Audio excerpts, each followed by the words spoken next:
hey, hey, hey. Oh, check out the Marcus and Manny show. I hate you both right now. You guys are ridiculous.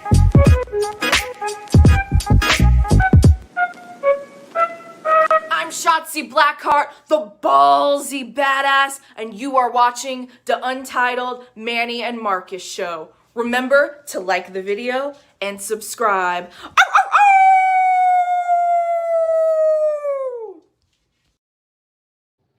Welcome to the Untitled Manny and Marcus show.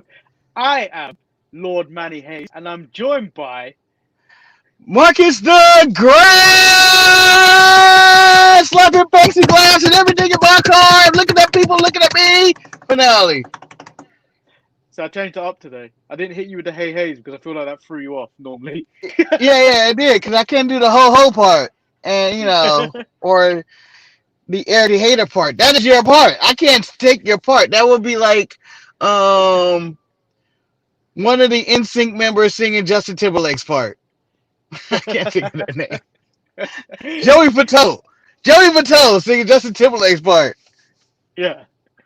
So or Les Bass. I am exhausted.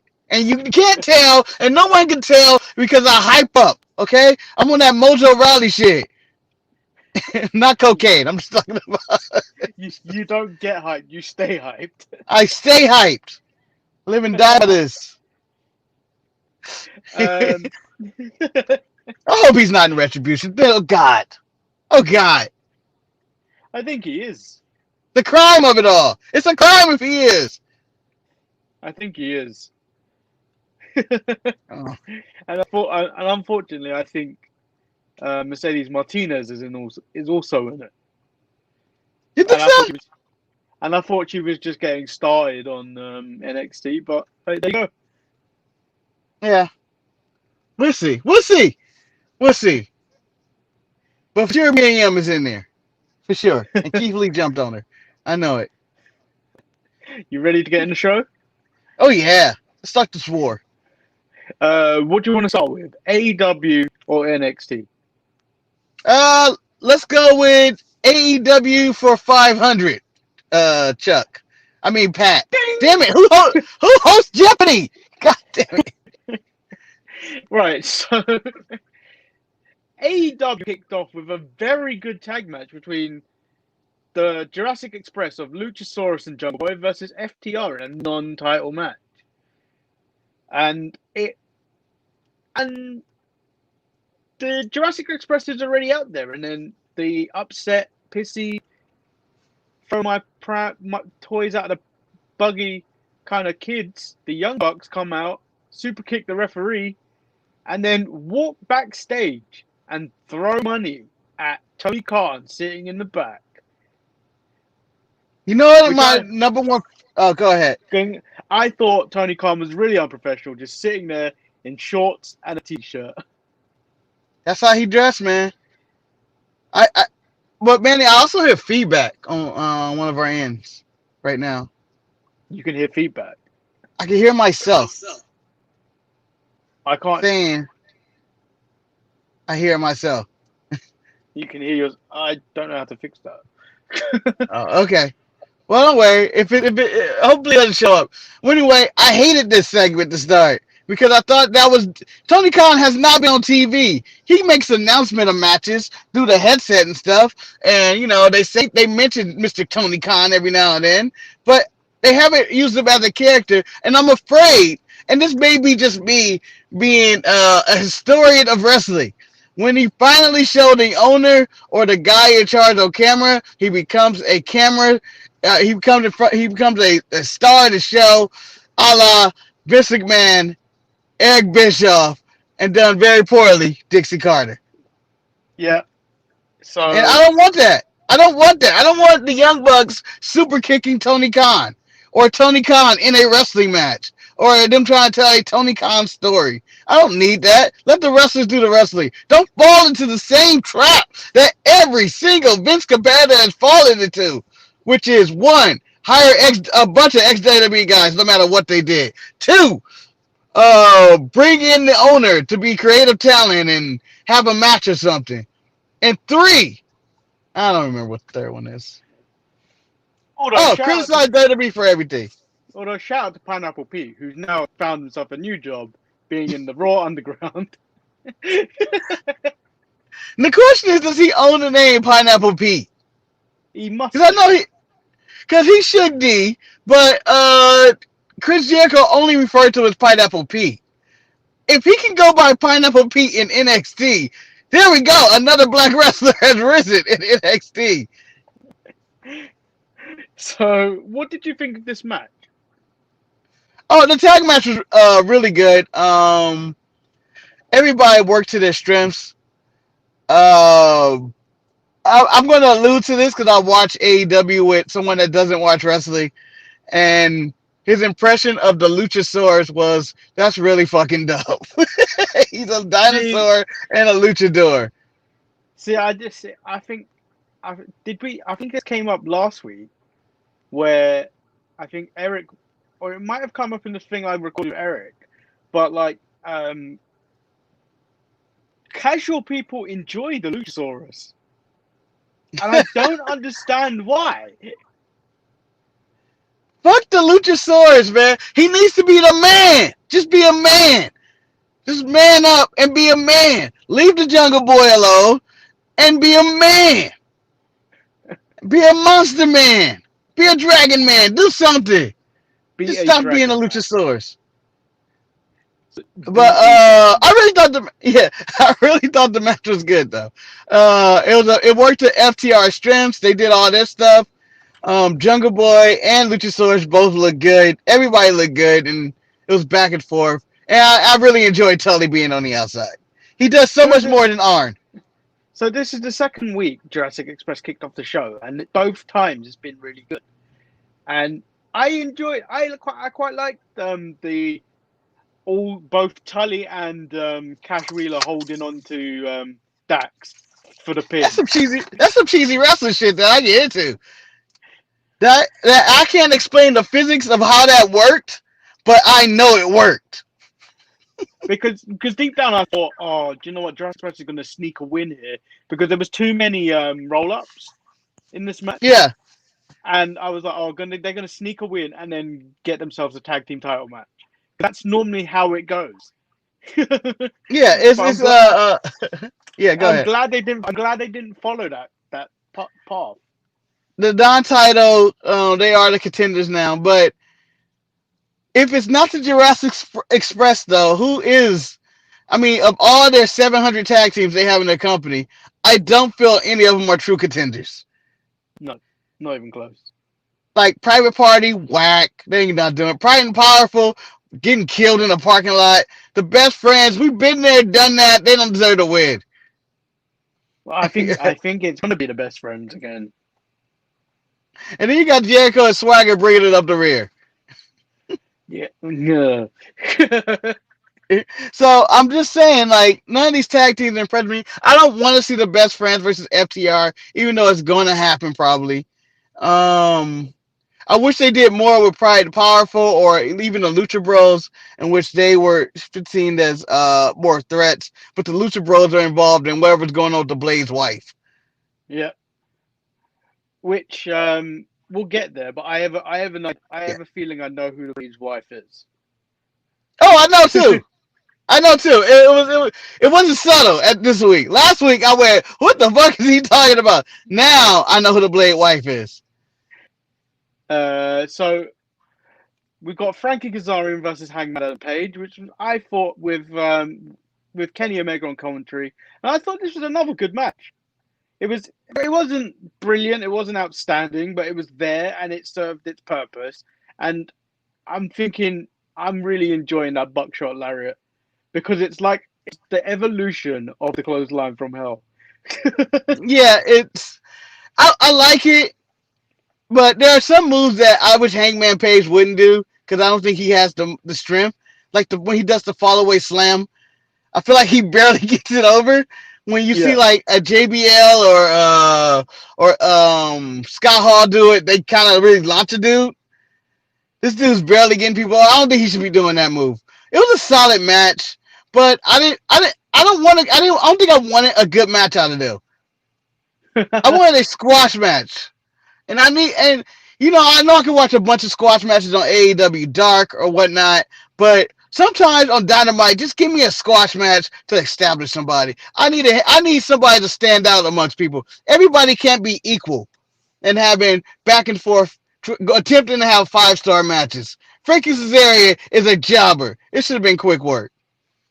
Yeah, but then what we did get next was a squash match, which was MGF versus Sean Dean. And that's what I'm guessing his name was. And I don't know. Random black guy number 7. Yeah. So the only thing to make note of was he delivered a promo, which I thought should have been delivered last week, and it was pointing out that MGF cheated, and however now he wants to be known as MGF, the undefeated, undisputed, uncrowned AEW World Champion of All Elite Wrestling. I am done with delusional champions, Manny. We have far too many. We have, and I'm just talking about in our own channel. We got Eric. We got Wes. And the list goes on. I think I'm a delusional champion at times, even though I should be champion. There's over technicalities why I lost. I'm just blaming the commission, but I was whatever on this promo. I thought, like you said, it probably should have been done last week, and it seemed like they have moved on from MJF, and he's going to call himself the uncrowned champion for a while. But Mox probably had moved on to the Murderhawk because that's what he does. And then he points out there's a new group or stable every week on AEW. He's thinking about either joining one or maybe he won't, which I thought was really stupid. Yeah, I was like, what? And I really hope he doesn't form his own stable. I really don't. Or join one. So El Luchador thought to rub it in and say the Clippers blew it, man.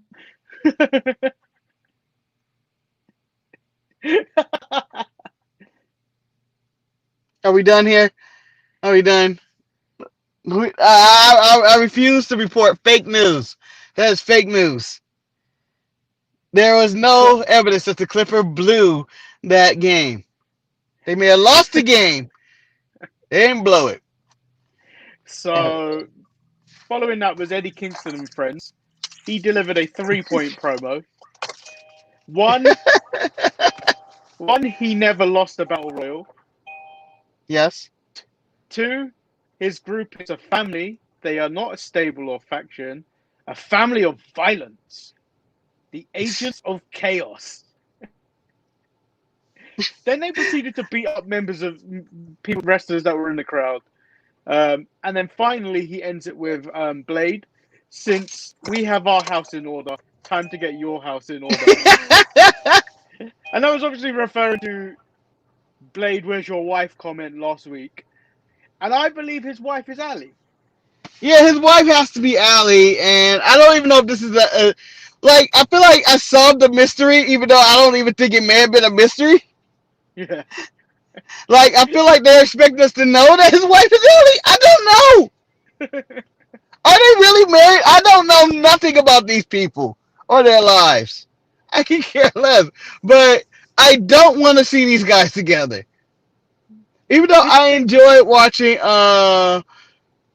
Pentagon and Ray beat up, I forgot who they beat up, but they just beat it. It was just some random guy, right? One of them was Griff Garrison. Yeah. When they beat the hell out of it, I enjoyed that. But I just want Pentagon and Ray to be Pentagon and Ray. Or even, when Pat come back and do the Death Triangle thing or something. But I don't think these 4 people need to be together. Eddie Kingston, if he wants to be with the Butcher and the Blade, let him be with the Butcher and the Blade. If he wants to be with the Lucha Bros, let him be with the Lucha Bros. He can't have them both. He could just have one. Him and his family of violence could just be one. I quite enjoyed when Phoenix jumped into the Butcher's arms. and then wrapped his legs around him like a small child. Well, Phoenix is a small child. But I wouldn't mind them having this alliance, but I don't want them in a faction together. I just feel like everybody's above this. Everybody in that group is above that the faction, the family of, like, to me it reminds me of Raw Underground. Just we have nothing to do with people, so just throw them in the underground. Yeah. So following this, it was Private Party versus Chris Jericho and Jake Hager. Earlier on in the night, they clearly took out Matt Hardy again. This is the part that I didn't understand. I remember last week, and maybe I misinterpret this, and I have a problem with doing that. Did Matt Hardy say he was going away last week and not going to be on TV for a bit to get right? Yeah, he said it was going to take some time to deal with his health. Then what the hell was he doing backstage? And then, so seemingly he was apparently going over the match with the Private Party, and then suddenly he got attacked. Is what I believe Isaiah Cassidy said to Marvez before Jericho came out clutching Floyd and saying that maybe you need to amputate, and then you're not having the best of luck, Matt. And then I didn't even really like the match either. Did you like the match? No, it was. I don't buy into the Private Party shit, and this Jericho Hager team, and I just didn't need a new team, and they introduced them, and I was just wondering where's Sammy Guevara? Why didn't the sex guys work for him? They're practically undefeated. I don't think he can call himself the sex gods anymore. Why not? Yeah, he said a little rape. The other one is the rapist. No, AKA, potential rapist. He had ambitions. AKA Pepe Le Pew. On the same topic, Sammy Guevara, which is, it's not really the same topic. Do you see? Have you been watching do you watch The Mandalorian? Yeah. So I saw the season 2 trailer with what's her name? Sasha. Sasha Banks. Yeah. So when I heard that Sasha was gonna appear in The Mandalorian, in the trailer, I was like, she's probably gonna get a glimpse. She seemed like a main focal point, and I was like, Sasha Banks is a star now. Take that, Bailey. So anyway, moving on, we moved on to what this morning, because I watched AEW first. I thought this was the best women's match of the week so far. It was Ivelisse versus Thunder Rosa for the NWA women's title. And it was a really good match. Wait, that was for the title? Yeah. I didn't know that. I just thought it was just a match. I was like, they having a match, whatever. Oh, okay. Yeah. I missed that implication. Yeah, it was an NWA women's title match. And then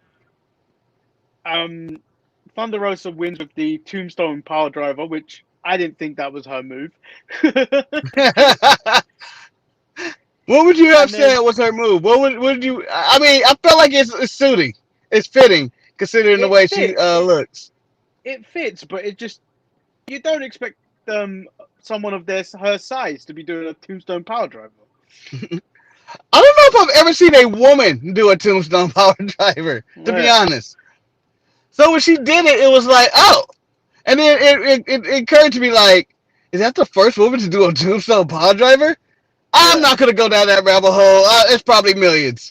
And they probably did it wrong. Okay, so while you went off topic with Sasha Banks, Don did ask, do you think that is why Sasha left pissed after her tag loss? For way back? Yeah. No. I don't think so. No. I don't even think they're connected. Because Sasha's disappearance was like, what, last April or something? Somewhere around there? Yeah. And this is season 2 of The Mandalorian. I understand that was season 1 where she disappeared. This is season 2. This was shot sometime this year. Or at the end of last year. So I don't think that's the case.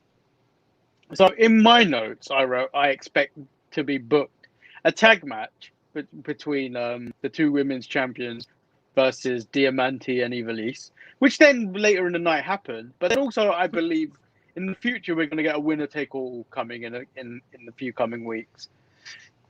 You think so? They're gonna put the. Yeah, I can see that too as well. You're right. Yeah. But no, my number one problem was, and What? I know this is later in the show when they announced that match is when they announced all the other matches. Like they were like, oh, Darby Allin and Will Hobbs and Moxie teaming together. When Darby Allin one hasn't accepted and Mox just made this proposal. Like I'm like, I hate that so much when they just be throwing out matches when their storylines aren't caught up yet. So there's no time for it to simmer. They did announce that they would be announcing who their teams would be for next week. So this is where you get Taz coming out with team. When did it stop being called Team Taz? Because that just doesn't seem to work for me. I don't know, but that seems lame. Like we couldn't get. Why don't they call them the FTW team or something? Yeah, I mean Taz came out there in full gear. And first of all, I didn't so when Jake Roberts came out and started talking, I did not understand anything he was talking about. Nope. He was, hey, I'm not even fun. I smoked crack back in 1972. Like what? So all right, Jake. So the only thing that made sense was when Taz came out and then like announced the partnership of Brian Cage and Ricky Starks with the Murderhawk for next week. In return, Brian Cage gets the first shot at the AEW title when he beats Moxley. And then Murderhawk then said he doesn't care about Eddie Kingston's claims. Yes. to never have lost the Battle Royal. Then Mox comes out. He gets attacked by Starks and Cage, who were in the crowd. And then Will Hobbs made the save with a chair. Yep, he was pumped up. Moxie's one black friend saved the day. I just want to point out one thing, Marcus. If you ever get beat up by a guy wearing moccasins, just never show your face ever again. Yeah, well, it can happen. It can happen, man. You never know. You never know. It was it was multiple men. But my question for you is, we don't hear the Murderhawk talk much. What did you think? More in front of a live crowd. He normally had the vignettes. What did you think of his first, I guess, live in-ring promo, maybe? I thought he was, I was like, oh. There's a reason Jake's with you, but like, even Jake doesn't make sense sometimes. Yeah. This is the first time in which Brian Cage was in the segment in which Brian Cage wasn't the worst thing in that segment. To me. Like, I just didn't get behind the Murderhawk and what Jake Roberts was talking about, mostly because I felt like they made no sense in it, and Murderhawk sounded horrible. I don't know. Whatever. But Will Hobbs, huh? One for the black wrestler in AEW, huh? I think Will Hobbs seems like the real deal. Yeah? Well, are you ready to put all your chips in Will Hobbs? If you put Will Hobbs next to Keith Lee in just a picture, you didn't know who you were looking at. Most people would pick Will Hobbs. Well, Keith Lee looks like a 60-year-old man. When you look at Keith Lee, you're like, that man knows how to make a good barbecue. Yeah. Keith Lee looks like an old baby. You know those babies that just come out and they look like they're 45 years old? That's what Keith Lee looks like. An old fat baby. I feel like that's the person they're trying to counter with. Oh, go ahead. Will Hobbs is the trump card to Keith Lee. Will Hobbs was like Zion Williamson or Bo Jackson. Like, just even his outfit looked like it was from 1989 or something. Come out in a little short to the tank top, and he was all amped up and he was ready to go. But man, it is to be determined. I have seen how AEW treat black wrestlers and not saying anything about AEW as I was watching the show. He was like, I don't think this show likes black people very well. This is before the Will Hobbs moment. And then as the show continues, you just see more and more black people go down. And Will Hobbs could be the one But I don't. It's to be determined because I can see him only showing up on Dark after this tag match. Okay, you might have to pull me in on this comment. Levi says Keith Lee looks like an R&B singer. He reminds me of Gerald Levert. Yes, he does. Joe Levert was I'm gonna say a very husky R&B singer, and yeah, it's 100%. It's 100% Joe Levert. In fact, I wouldn't be surprised if he based his whole gimmick off Joe Levert or his look. It is 100% dead on. So the Shout out to Joe Levert. So the final thing on AEW was the parking lot brawl between Pride and Powerful and the Best Friends. What did you feel about it? How did you feel about this match? I thought, it was hit or miss, in which there's a lot of stuff they could have did a lot better. And then, like the truck with that went to Home Depot before that match. Yeah. And it like they had a bunch of wood and stuff in there. It was like, who went to Home Depot and bought a door, some plywood, and shit like that, and had a mattress in there, and like they had to go to sleep right after. And like the mattress just being visible in that spot. I mean, I feel like it could have just been shot better. It was fine. It was okay. I didn't like the ending of Orange Cassidy with the save. I thought they should have won straight up. I like Pride and Powerful's look though, the Dead President's look. Yeah, that looked cool. I'm completely amazed that Ortiz nails the sledgehammer throw and makes it land perfectly in the windscreen. He's done that twice now on camera. Yeah. I'm like, do you have to practice that? How many car windshields do you have to break for you to realize you can do that? Yeah, like it is a great spot because it looks like, oh, that was a real sledgehammer, and he could have really injured somebody. Yeah. But he had no intent because he knows how to launch that right into the windshield. This is a total neglect against people who need cars that they destroy so many. So the Best Friends win, and then Trent's mum, Sue, picks them up once again and flips the bird as AEW goes off air, which I believe is a total Karen move. Well, I believe Trent's mom is a total Karen. Trying to explain the storyline to this match to my roommate was really difficult. Me going that, yeah, they destroyed his mom's car because I think they lost a match. And then, they bleached their clothes. And now here we are, pretty much in the parking lot brawl. Things escalated really quickly. But I think the wrong team won, and they need to start giving Pride and Powerful more victories. Or Santana Ortiz is a good team. They have charisma and everything about them.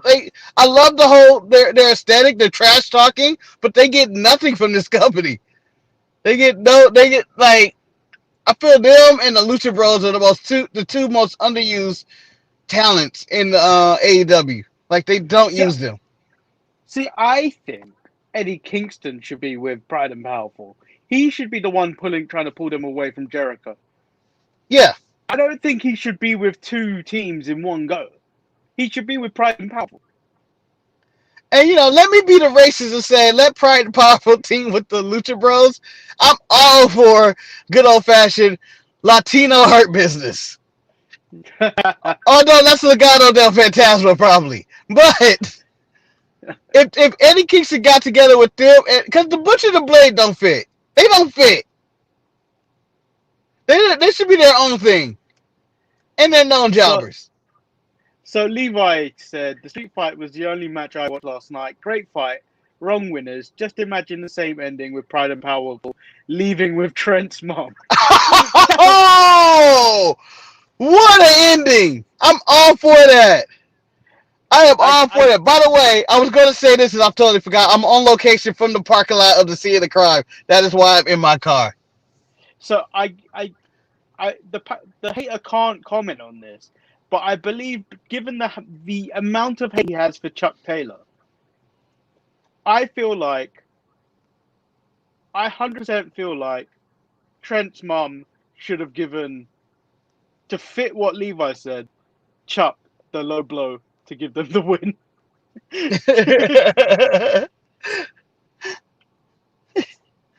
Yeah, I would have been for that, and I would have loved for Pride Power to just leave it true. Like, I want that ending now.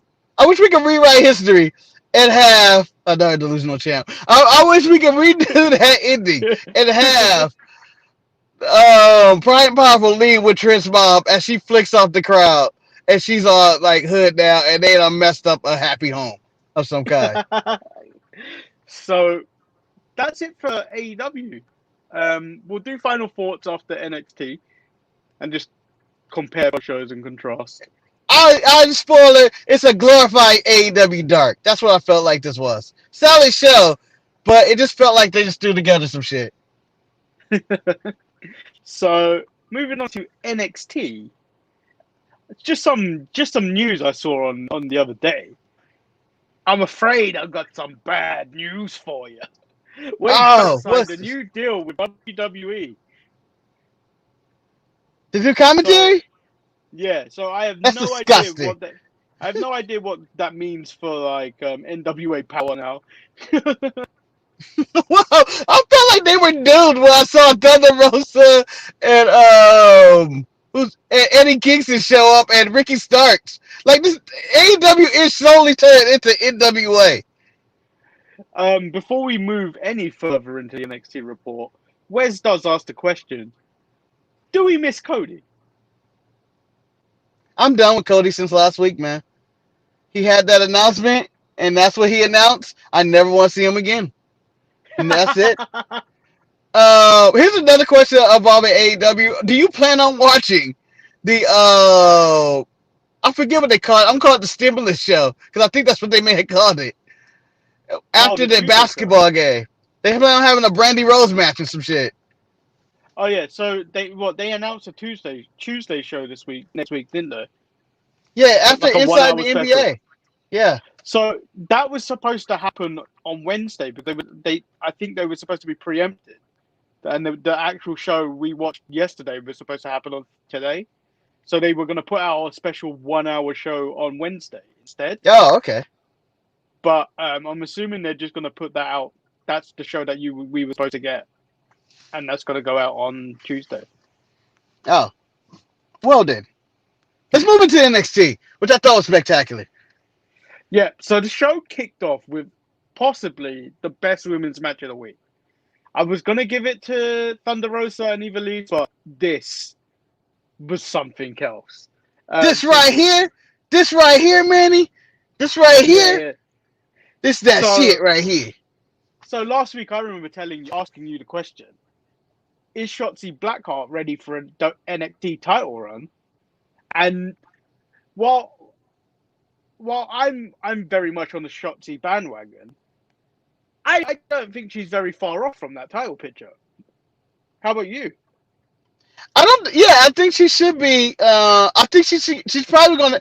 I want her to have a takeover match against Io, and it be official. And I want her to fight really hard, just like in this way. But I want her to lose. She needs to. I don't see Shotzi as a champion right now. I see her as someone that loses and comes up short, and then eventually gets the title. Because I feel like it's a little rushed. Because a week ago she was jobbing out. It feels like. I don't feel like she's been built up enough. I think if out of anyone coming out of the pandemic on NXT, she's out of the bunch that haven't been established already. She's the one that's like kind of made you aware that she's there. Like, I'm here. I'm ready. Yeah. I'm ready to go. Like, this was a standout performance, and I would love for her to go up against people like, Ripley and Gonzalez and stuff like that, and, compete against them. But Shotzi is someone who I see losing a lot, but always competing. Like, she reminds me of Sami Zayn when he was in NXT, when he would always fight for titles. You've also kind of described Candice LeRae. Huh. No, I'm not. Up and loses. That's what Yeah, happened. but Candice isn't a threat. Shotzi is appearing to be a threat. No one's afraid of Candice. Candice can't beat nobody ass. And then Shotzi may cut you. Io hit an incredible German suplex onto the apron, which I thought was an Yeah. incredible spot. My one complaint about this match is that Io needs to stop doing the moonsault. Yeah. I don't remember the last time she landed that shit. It's the You know, over the when she moonsault, but does she kind of just falls backwards. When she lands it doesn't seem like she lands it thoroughly.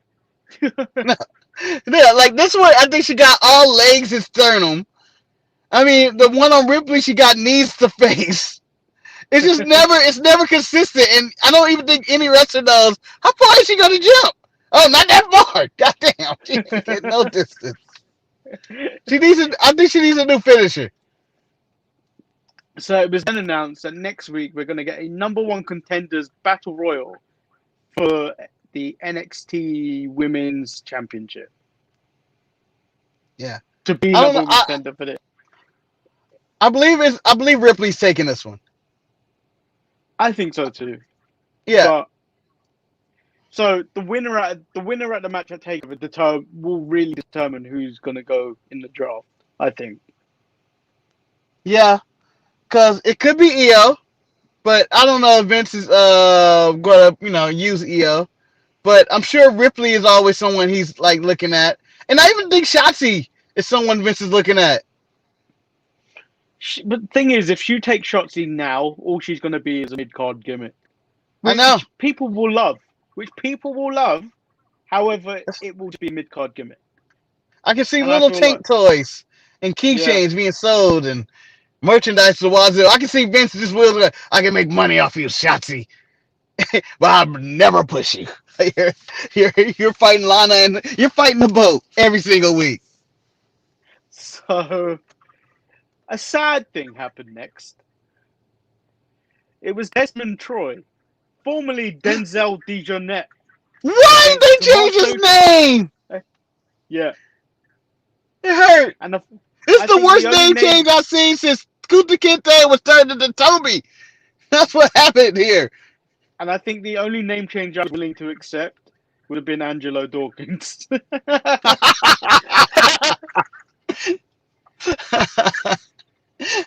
I mean, they're changing the entire Rough Bunch name. Next though, Leon Ruff is not going to be Leon Ruff. I really hope that the Rough Bunch, stays the same, even though they're an unofficial faction. To Hootie Mouse, now Shanti Adonis, now Desmond Troy, formerly known as Denzel DeJohnette, a.k.a. also Angelo Dawkins, too. And, Leon Ruff just seems to be next. He seems to be next. So, Jake Atlas then challenges Ciampa to a match next week. Which I just like, why is Ciampa coming back to challenge? Yeah. I don't understand why he just did it like that. Like, I feel like I would want to beat your ass. I'm running out and attacking you. Then I grab the microphone and be like, you coward! You fool! You fiend! I'm gonna beat your ass. Now, I'm gonna cordially invite you to an ass whooping. So later on in the evening, Jake Atlas is now walking back to his car, and then he is then assaulted by Tommaso Ciampa, and it was broken up by a series of backstage officials and Kyle O'Reilly, who told him, "This is a parking lot, God damn it!" This is a parking lot. This is a parking lot, not the parking lot. I don't understand. So, hence why the title of the show today is "It All Goes Down in the Parking Lot."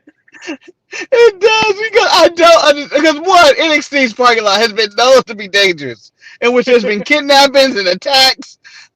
From years, back to when Kevin Owens attacked Kenta allegedly in the knee, to Legado del Fantasma kidnapping people, to Bronson Reed and Damian Priest staring each other down like two big dudes apart. Like the parking lot seems to be dangerous, and it started more views than anything else. And the fact that Colorado comes in there going, "This is a parking lot, damn it." Had me laughing because I had to go back and watch that again because I was like, "What is Colorado talking about?" Because I was half asleep. But I was like, "What is he talking about? This is the parking lot. This is sacred. This is holy ground." And then he was like, "I'll see." And then Tommaso walks up like, "I'll see you next week," looking at Jake Atlas, and then like, "And I'll also see you," and looking at Kyle O'Reilly. Yeah. Did they turn Kyle O'Reilly face here, or is he just gonna is he separating himself from Undisputed, or what's going on with this? No, the parking lot is sacred, Marcus. He was a pin honor in that parking lot. So, I look forward to that whatever they do. Go. Wes is now asking, did they ever solve the Jeff Hardy car crash case? No, the police are miffed. They're miffed at how that could have happened. Jeff Hardy was completely innocent, and we have no evidence. Braun Strowman saw nothing. He saw a blur, which tells me he needs his glasses because it was clearly Sheamus. Sheamus is not even being investigated. I think there was a crime here. Elias is dead. Elias is dead. Sheamus could be the Flash for all we know. Yeah. Isn't that the storyline that killed off Elias? Isn't that why he's allegedly hurt? Yeah, Elias hasn't been seen for a very long time. So, the next match is the young I think it's the young Asian man, Kushida, on a one-man crusade to take out any man that has a allegation attached to them, as he took on Austin Theory this week. He didn't even want his music to be played. This dude is all on the internet looking at these allegations of fire. But at least he's an equal opportunity asshole before anybody with allegations. It would be one thing if he was racist against the dream, but for him to go into Theory. But my favorite thing about this wasn't the attacking of Theory. It was the fact that I was hoping Velveteen Dream would show up and help Theory. And they would become the tag team known as Allegations. And I would be all for that. Hashtag allegations. And I would be all for that. We will fight this together. They have their younglings come out and help them to the ring and everything. Like, what is going on with this? It's very edgy. I would love them to be like on a float, being pushed by children. Is that wrong?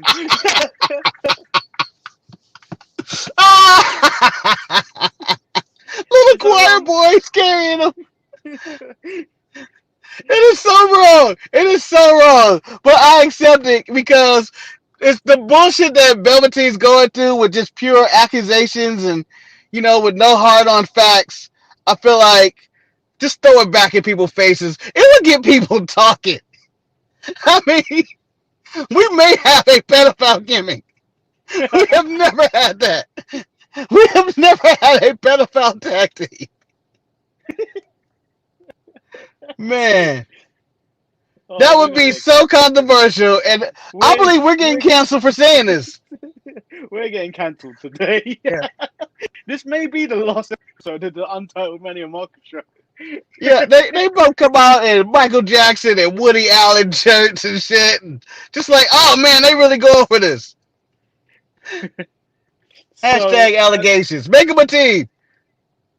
So we got a at home with the Garganos little scene of them two in this room, and Johnny Gargano furious that he has to watch a on a HD TV. And he said he hasn't gone downstairs in a week, and that the downstairs is completely it's still got spaghetti everywhere, which doesn't make any sense because wouldn't you clean that mess? It's disgusting. It's disgusting, and it just shows that not only can Candice LeRae cook, but the Garganos are disgusting people. They're disgusting people because spaghetti is the worst thing to let go rotten in your living room for a week. That sauce is gonna stink up for years. They nasty. Then we So get like Tegan in her like room. yeah, that was. I didn't even get what Tegan was getting at. I thought that was a boring promo. Yeah, and she was in her man cave or whatever the hell that was. Her computer desk. Turned around was like, yeah, I just wanted my front buck. Ah, ha! I didn't get that. I got spaghetti in my face or whatever she was talking about. Just shut up. So where's he going to meet Lucha in the Full Sail parking lot? You'll never see him again. It goes down in that parking lot. I don't understand why this has turned into the biggest blood feud ever. Are you talking about Tegan and Candice? Or No! Where's El Lucha Talk? it's for the DSP title, Manny. The most prestigious 22 kilobytes of gold in all of wrestling, YouTube channel, podcasting, whatever the hell it is. This is huge. This is prestigious. We've had countless champions. Countless. Only one two-time champion. No, it's no two-time champion. The biggest PNG in the world. Yeah. I got the world's biggest PNG, baby. So this is the start of 3 consecutive tag matches. And it was the first, which was probably the best tag match. Breezango versus Imperium. And after watching this, do you know what my only thought was? That not only was it a great tag match, was, you know who would be a good interim leader of Imperium right now? Interim leader. Yeah. Go ahead. And you're probably thinking Jose Thatcher, but I'm not. I thought you said that last week. I thought you were just going to be consistent, you know? No. I'm going with Cesaro. Oh, and the leader of the championship lounge? Yeah. Yeah. So get some Cesaro, some goons. Let him be the leader. I think he could do shit. Well, I mean, his mic work is improving with him and Shinsuke. I feel like he has to be the personality in the group, and I think he's excelling at that. So I don't know. I believe NXT UK comes back today at noon, in my time, 8 p.m. BST time, which is in 15 minutes. Yeah, and I think that's where Imperium is going. They're going back home.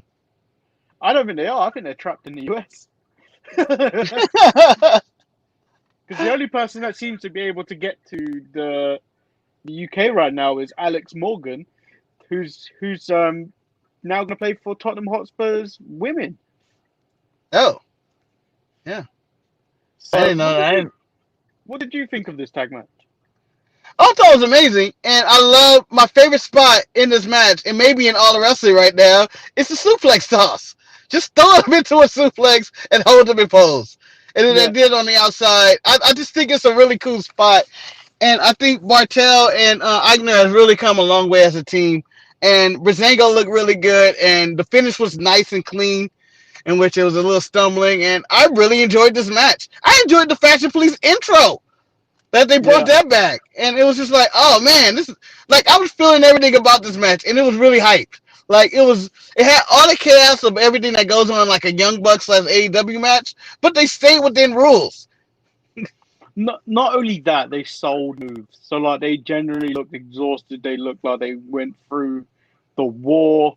It wasn't just like spot after spot. Yeah, I was thinking at the end of the match that Indus Sher was gonna come out and attack Fandango and them. It Breezango. makes sense for that to happen now that you talk about it. It makes 100% sense, but I feel like they're still in the doghouse. Yeah, that dude fucked it up for everybody. We had money in our hands, and you had to post Keith Lee was winning that title. It was spoiling for me, though. Thing is, he didn't even take a good picture of it. Blurry and shit. He had it on his flip phone and was like, oh, shit. So the next match, I don't even know why it was here. Jesse Kamea and Eric's girl, Lee, versus Casey Express. Well, this is actually the low point of NXT, but I enjoyed it just because Xia Li has had enough. She was not shaking hands. She had enough. She came out in full interest and full drag and realized this ain't going to win me matches. I quit. Jessica Mayer was all about that handshake, which shows that she's soft. Well, so in the history of this Caden Carter versus Xia, which me and Eric have seemed to got this battle going on. Caden Carter gets another one over Eric Girl, and she leaves the ring salty. But I'm sure the hater will have something to say about this. But he can't say anything about this today because he's not here. Yeah.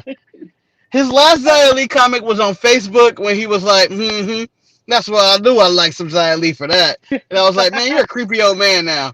Stay away from Xia Li. So the next match was Drake Maverick and Killian Dane versus the Undisputed Era. And the match starts off as a handicap match because Killian Dane is not coming out. He's at the back watching the match on TV. I'm assuming he's got the Roman Reigns contract where he can come out whenever he wants. Yeah. Oh, Manny, here's my question.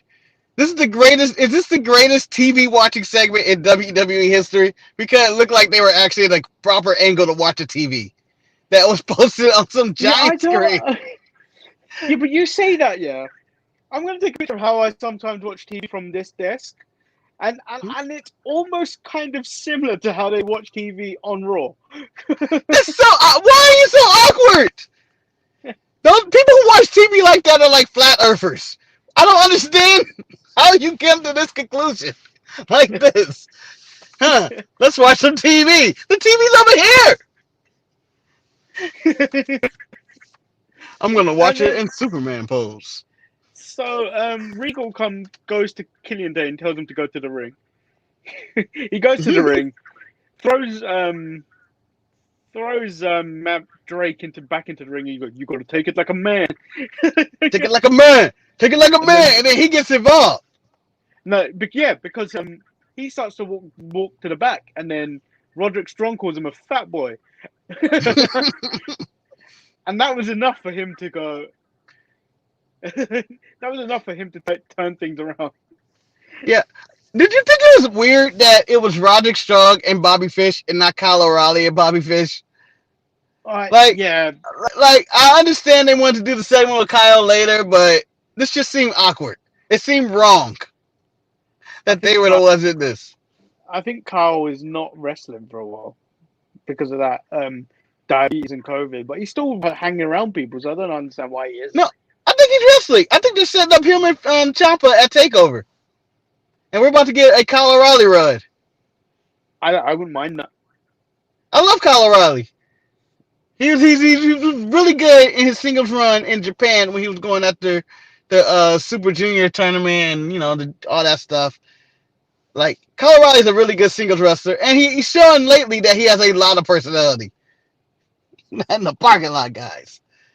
But what do you think they're going? I mean, this Drake Maverick getting dropped at the end of the match by Killian Dane with this love tap. I feel like they're going to a gay relationship. That's what I feel like this is going to with the love taps or the punches to the face. So cute. Yeah, I don't get it.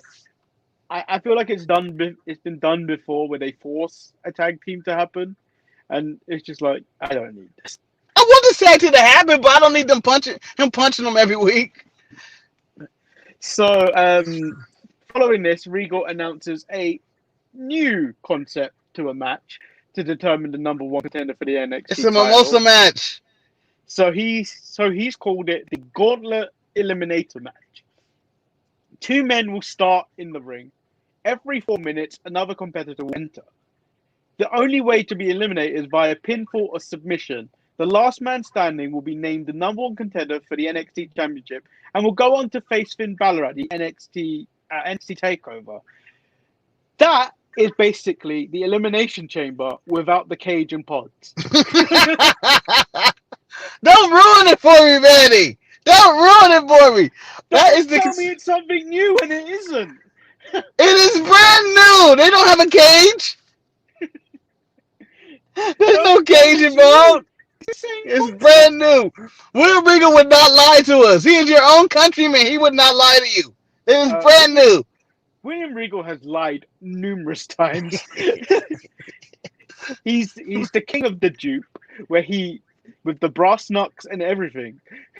Yeah, and he's a junkie, so he's an ex-junkie, so there's probably lies in there somewhere too. But I'm just saying, It is, yeah, you're right, Manny. It is the Elimination Chamber, but they're not telling it that. Who do you got winning out? So they showed a few people in this, but it's hard to tell because they didn't actually fully announce who was going to be in it. Because I saw Yeah, clips of Bronson Reed. What's his name? Cameron Grimes. And I can tell you what, it's not gonna be Cameron Grimes.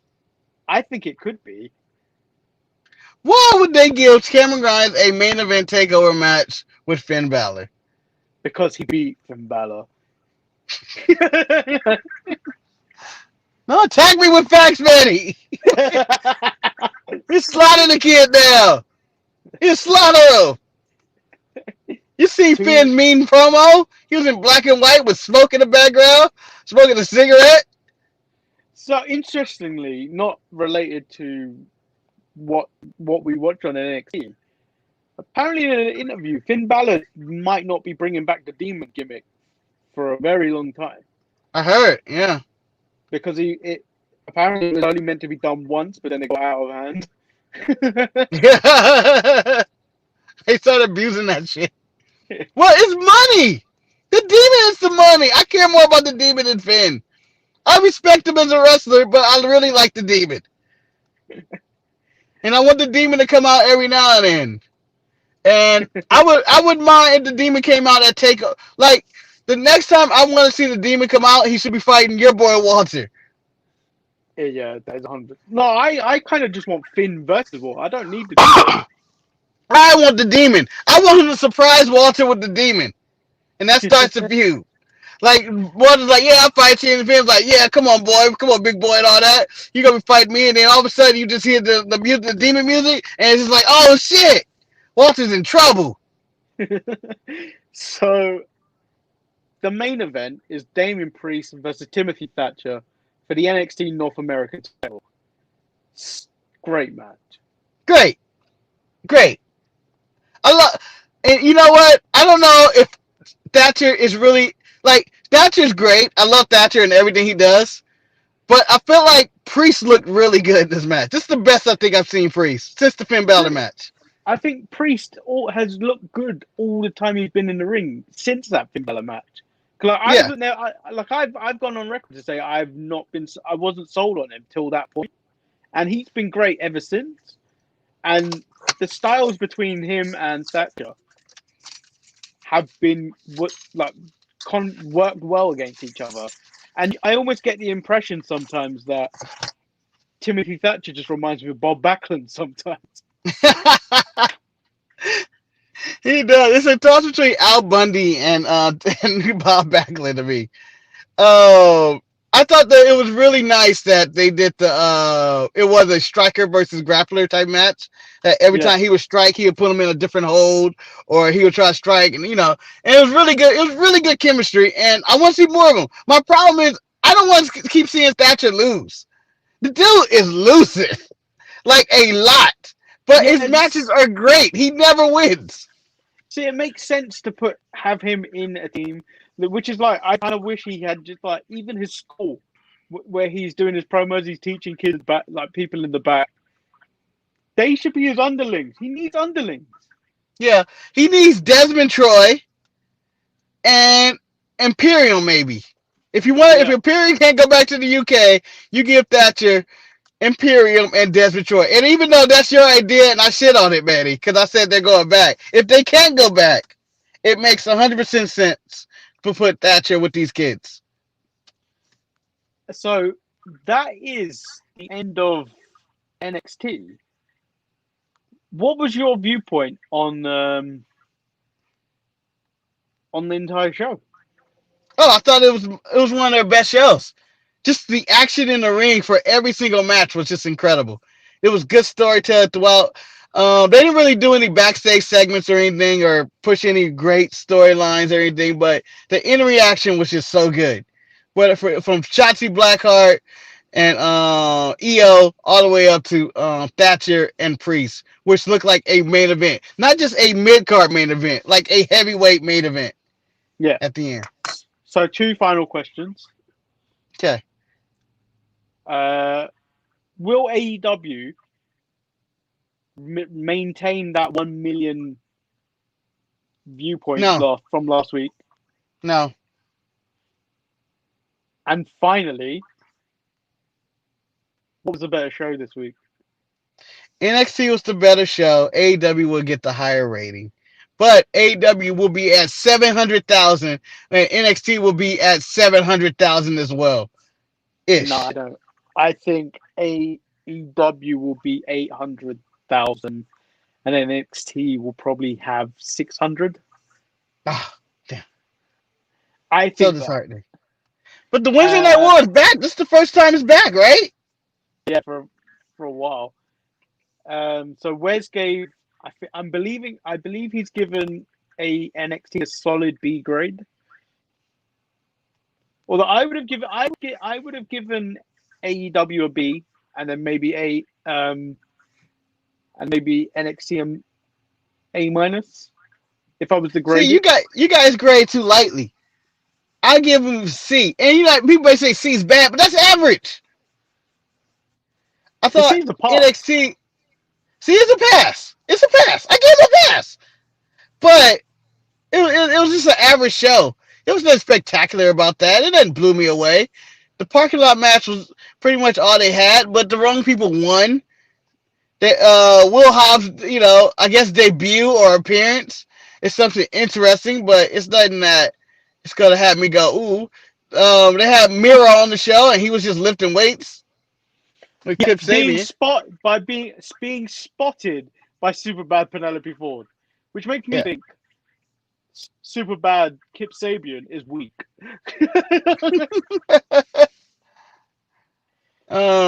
So it was just an average show for me with AEW. NXT just like it felt special. I don't know. Every match to me it was just like I got invested. So to close out, there are some changes going on this week in terms of shows. There will be no the Sharpshooters Wrestling podcast this week. Oh no! Because we have told Eric to celebrate the day with his wife as it is her birthday. So me and Eric have recorded a tier list which will be going out on Saturday at 7 p.m. It would be nice if you do watch that video, in the comments just put happy birthday Shantae or happy birthday Sharpie wife. And so there will be no SmackDown report. Should we review it on Tuesday? Yeah, we could. We could talk about it briefly and see what happens. If there's any news. If it's just a regular basic show, I don't think we need to do anything. Yeah, and then I may give you some of my thoughts on NXT UK once I've watched it. And and tomorrow I might do an unboxing video. With WWE Battlegrounds. Oh yeah, that's coming out, huh? Yeah. If only I brought my Xbox, I probably would have bought it. So stay tuned. We might have some content for that as well coming up as well. What are the reviews for that? Have there been reviews for this game yet? No, but I have watched playthrough. Yeah. Playthrough. It isn't a playthrough, is it? Yeah, it's a playthrough. It's not a walkthrough. I've watched gameplay footage of this, and it does look fun. Yeah, it does look really fun.